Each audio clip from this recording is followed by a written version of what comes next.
Welcome to the Consultants Council podcast, a place for consulting industry guidance and best practice advisory. Whether you're working to grow in your consulting career, you're managing and developing a consulting firm, you're working with consultants, or you're just interested in business and high-performance advice, we've got recommendations and education for you. I'm Kelsey Krevling, founder and CEO of Kelsey Consulting, a firm focused on building high-performing organizations, teams, and individuals through a variety of ventures, including the Consultants Council. I've spent my career at the intersection of technology and management consulting, working with organizations across the country to help solve their toughest challenges, while also supporting the growth and development of multiple consulting firms, helping them improve their long-term performance trajectory. In addition, I serve as a startup investor and advisor, promoting the ideas of entrepreneurs as they work to gain traction in their industry. With so many people gearing up to launch their own businesses and establish their own consulting practices, I want to make available the advice and lessons I've learned along the way. This podcast is made possible by Kelsey Consulting, with media support by Class Act Media. For more information, check out our site at theconsultantscouncil.com and kelsey.consulting. That's KELSC.consulting. And now, stay tuned for this episode's counseling, because the consulting world is full of nuances, and the answer is always, it depends. What's possible? Do more. Do you struggle with motivation most days?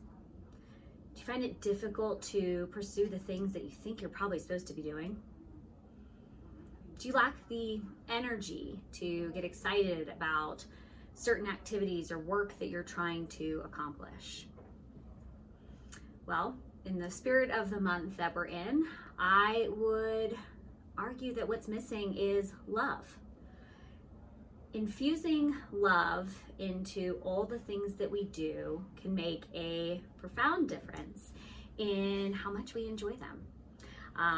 While at the same time, taking stock of what is it that we're doing and pursuing that actually maybe we just really can't stand.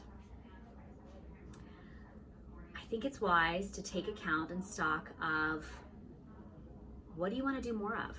What really resonates? What brings you joy? What enables you to infuse love into what it is that you're pursuing? And if there's things that you're meeting resistance on that are not allowing you to infuse love into them, take a moment to ponder why.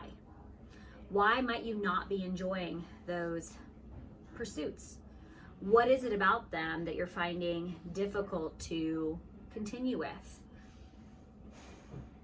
By taking the time to ask, is what you're doing enabling you to infuse love into it?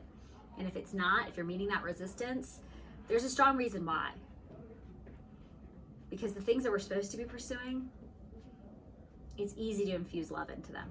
So if you've taken the moment to pause and ponder what you might be resisting in your day-to-day, what is not allowing you to infuse it with love, what are those things? And how can you change them? Are they things that you can actually say, you know what, I'm not going to continue to pursue this. This is not in my best interest. This is not in what I feel like I'm called to be doing. Get rid of them, eliminate them. Don't continue to pursue them. If they're things that, you know what, I have to keep doing this because it's a necessity, maybe it's, enabling you to make money.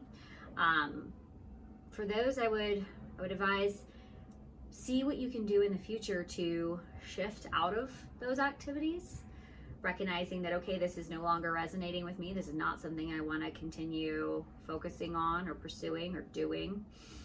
Can't make a change today, but I'm going to start working towards an adjustment in the future. And then there's other things where we can just reframe how we perceive the activity. So for example, I really cannot stand doing housework, dishes, laundry, even getting out of bed in the morning. Sometimes I'm just like, ugh, I hate waking up early. We can reframe that perspective by saying, wow, I'm really thankful that I have a home to clean. I have dishes to wash. I had food to eat that enable me to get to have dishes. Or I'm grateful that I have clothing that I can wear generates laundry. Or, you know what, I am so glad I get to wake up today to do the things that are in front of me. That simple shift in mentality can really help adjust how we infuse love into those activities that maybe we previously were not necessarily fond of. We looked upon as a burden instead of as something that we get to do. And then think about the things that you actually really love, that light you up, that make you excited. That can certainly be related to the work that you do. It can be related to the relationships that you have, and it can be pertaining to the specific activities that you truly enjoy.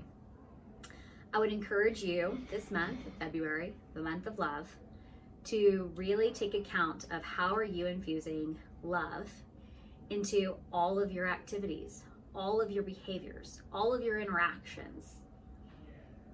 When you focus on that perspective, it makes it much clearer what we want to be doing more of, what we want to be doing less of, and what we want to not be doing at all. And that can really pave the way for a future that you are excited about and motivated by, where everything is possible because you are pursuing the things that bring you joy, that enable you to resonate with love. So with that, have a wonderful February.